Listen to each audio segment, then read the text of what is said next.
আসসালামু আলাইকুম। বাংলা সংবাদে সবাইকে স্বাগত জানাচ্ছি। আমি চিন্তিয়া হক। শুরুতেই সংবাদ শিরোনাম।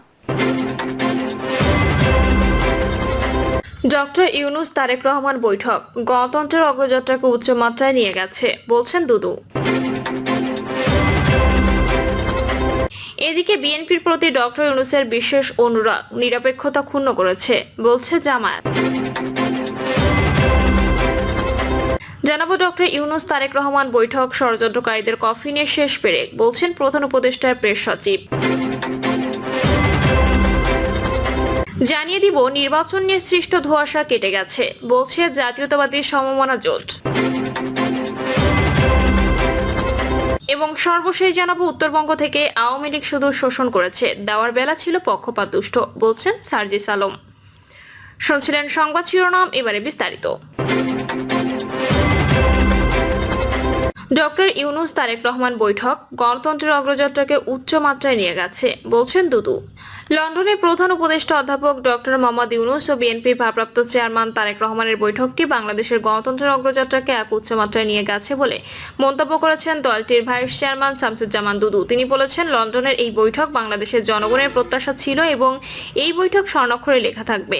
এই মিটিং বাংলাদেশের স্বস্তি ফিরিয়ে এনেছে, বাংলাদেশের গণতান্ত্রিক শক্তিকে উৎসাহিত করেছে, আনন্দিত করেছে যে আগামীতে গণতন্ত্র সঠিক পথে এগিয়ে যাবে। দুদু বলেন, দেশে গণতন্ত্র প্রতিষ্ঠা হলে গত জুলাই আগস্টের গণ অভ্যুত্থান পূর্ণতা পাবে। গণতন্ত্র প্রতিষ্ঠার অন্যতম লক্ষ্য হচ্ছে একটি নির্বাচিত সরকার, জনগণের ভোটাধিকার ফিরিয়ে দেওয়া। গত 15 বছর দেশের জনগণ তাদের পছন্দের প্রার্থী ও পছন্দের প্রতীকে ভোট দিতে পারেনি। ভারতের প্রসঙ্গ টেনে তিনি বলেন, শেখ হাসিনার অবৈধ নির্বাচনকে আমাদের পার্শ্ববর্তী রাষ্ট্র বৈধতা দিয়েছে। সেই পার্শ্ববর্তী রাষ্ট্র মুখোশধারী গণতন্ত্রের দাবিদার। সেই দেশে বাংলাদেশের গণতন্ত্রের জন্য সবচেয়ে বিপজ্জনক শক্তি। সেই দেশ সম্পর্কে আমাদের সতর্ক থাকতে হবে। শামসুজ্জামান দুদু বলেন, গণ অভ্যুত্থান বাংলাদেশের একটি শুভ সূচনা, কিন্তু গণতন্ত্র প্রতিষ্ঠায় নির্বাচন অত্যন্ত গুরুত্বপূর্ণ। বাংলাদেশে যে সমস্ত গণতান্ত্রিক দল আন্দোলন সংগ্রাম করেছে, প্রতিটি দলই নির্বাচন চায়। কেউ আগে চায়, কেউ পরে চায়, কিন্তু নির্বাচন চায় না, এরকম দল বর্তমানে বাংলাদেশে নেই।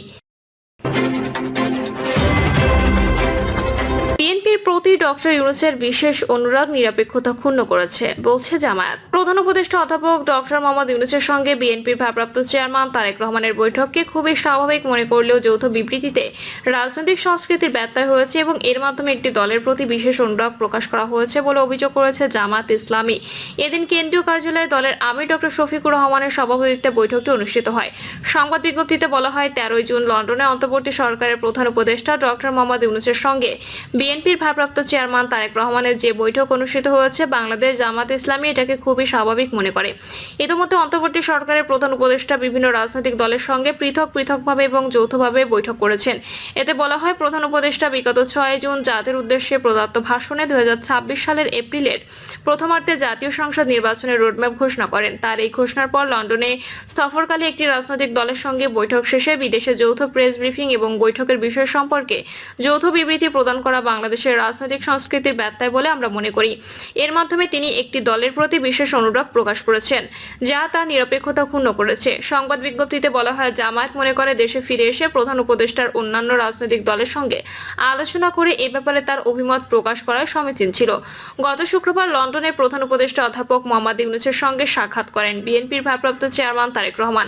বৈঠকের পর হোটেল লবিতে সরকারের নিরাপত্তা উপদেষ্টা খলিলুর রহমান এবং বিএনপির স্থায়ী কমিটির সদস্য আমির খসরু মাহমুদ চৌধুরী যৌথ ব্রিফিং করেন। সংবাদ বিজ্ঞপ্তিতে বলা হয়, জামায়াত ইসলামের আমির ডক্টর শফিকুর রহমান বিগত 16 এপ্রিল একটি বিদেশি মিশনের সঙ্গে বৈঠক শেষে উপস্থিত সাংবাদিকদের ব্রিফিংকালে 2026 সালের রোজার পূর্বে ফেব্রুয়ারি মাসে নির্বাচন হতে পারে মর্মে জামায়াতের দৃষ্টিভঙ্গি তুলে ধরেছিলেন।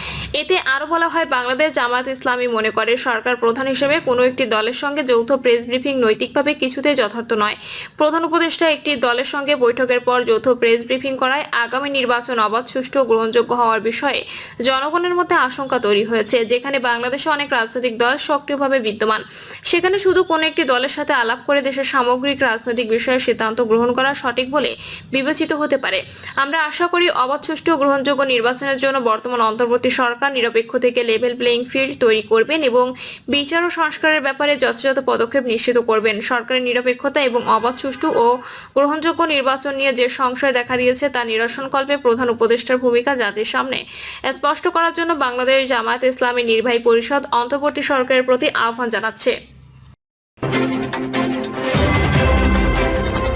ডক্টর ইউনূস তারেক রহমান বৈঠক ষড়যন্ত্রকারীদের কফিনে শেষ পেরেক, বলছেন প্রধান উপদেষ্টা প্রেস সচিব। প্রধান উপদেষ্টার প্রেস সচিব শফিকুল আলম বলেছেন, প্রধান উপদেষ্টা অধ্যাপক মোহাম্মদ ইউনূস ও বিএনপির ভারপ্রাপ্ত চেয়ারম্যান তারেক রহমানের মধ্যকার ঐতিহাসিক বৈঠকটি ষড়যন্ত্রকারীদের জন্য কফিনে শেষ পেরেক। রাতে নিজের ভেরিফাইড ফেসবুক পেজে শফিকুল আলম লেখেন, অন্তর্বর্তী সরকারের প্রধান উপদেষ্টা ও দেশের বৃহত্তম রাজনৈতিক দলের নেতার মধ্যে অনুষ্ঠিত বৈঠকটি ছিল ঐতিহাসিক। এটি ষড়যন্ত্রকারীদের জন্য গেম ওভার মুহূর্ত। প্রধান উপদেষ্টা যুক্তরাজ্য সফরের অর্জন প্রসঙ্গে প্রেস সচিব বলেন, অধ্যাপক ইউনূস ব্রিটিশ রাজা চার্লসের কাছ থেকে মর্যাদাপূর্ণ পুরস্কার গ্রহণ এবং ব্রিটিশ রাজার সঙ্গে একান্তে 30 মিনিটের বৈঠক করেছেন।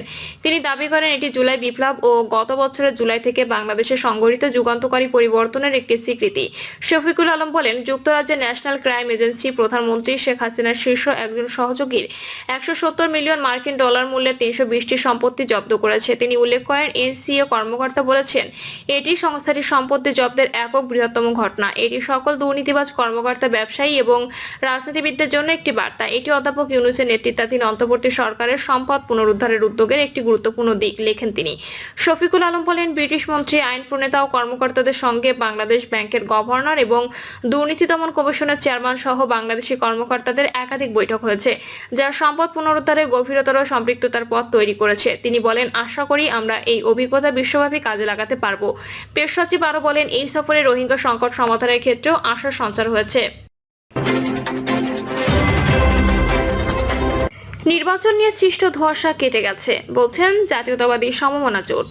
লন্ডনে ডক্টর মোহাম্মদ ইউনূস ও তারেক রহমানের বৈঠকের মধ্য দিয়ে আগামী জাতীয় নির্বাচন নিয়ে সৃষ্ট ধোঁয়াশা কেটে গেছে বলে মনে করেছেন জাতীয়তাবাদী সমমনা জোটের শীর্ষ নেতারা। তারা বলেছেন, আগামী রমজানের আগে জাতীয় নির্বাচন আয়োজনের বিষয়ে যে ফলপ্রসূ ঐক্যমত্য হয়েছে তা অনিশ্চয়তা কাটিয়ে দেশের মানুষের জন্য এনেছে স্বস্তির বার্তা, আশার আলো। বিবৃতিতে জোটের শীর্ষ নেতারা বলেন, দেশবাসীর প্রত্যাশা ডক্টর ইউনূস ও তারেক রহমানের মধ্যে অনুষ্ঠিত এই ফলপ্রসূ বৈঠকের মধ্য দিয়ে এখন সংস্কার ও বিচার প্রক্রিয়া এগিয়ে যাবে। দেশের গণতন্ত্র উত্তরণের পথও আরো সহজ হবে। সেদিক থেকে আগামীর বাংলাদেশ বিনির্মাণে দুই নেতার শীর্ষ পর্যায়ের এই বৈঠক অত্যন্ত গুরুত্বপূর্ণ ছিল। তারা বলেন, বৈঠকে নির্বাচনের সময় এগিয়ে নিয়ে আসা এবং বিচার ও সংস্কার কাজে দ্রুত অগ্রগতি অর্জন করার যে আলোচনা হয়েছে সেটাকে আমরা ইতিবাচক বলে মনে করি। জোটের শীর্ষ নেতারা বলেন, এই বৈঠকে একটা বোঝাপড়ার জায়গা তৈরি হলো। এছাড়া পরিবর্তিত পরিস্থিতিতে রাজনৈতিক দল ও জনগণের যে প্রত্যাশা ছিল, এই বৈঠকের মধ্য দিয়ে সেই প্রত্যাশাও অনেকখানি অর্জন হয়েছে বলে দেশবাসী মনে করেন। উত্তরবঙ্গ থেকে আওয়ামী লীগ শুধু শোষণ করেছে, দেওয়ার বেলা ছিল পক্ষপাত দুষ্ট, বলছেন সার্জিস আলম। জাতীয় নাগরিক পার্টি উত্তরাঞ্চলের মুখ্য সংগঠক সার্জিস আলম তার ব্যক্তিগত ভেরিফাইড ফেসবুক অ্যাকাউন্টে এক স্ট্যাটাসে বলেছেন, শুধুমাত্র সংকীর্ণ টোল প্লাজার কারণে উত্তরবঙ্গের মানুষ যমুনা সেতুর পূর্বে 20 কিলোমিটার অধিক রাস্তা জ্যামে আটকে আছে। ঘন্টার পর ঘন্টা চলে যায় সেই জ্যামে, তারপরও কারো টনক নড়ে না। ঢাকা থেকে রংপুর 4 লেনের মহাসড়কের কাজ চলছে সেই 1 দশক ধরে, এখনো শেষ হয়নি। গোবিন্দগঞ্জ আর পলাশবাড়িতে রাস্তার অর্ধেক কাজ হয়ে পড়ে থাকার কারণে ঘন্টার অধিক সময় ধরে সেখানেও জ্যামে আটকে থাকতে হয়েছে।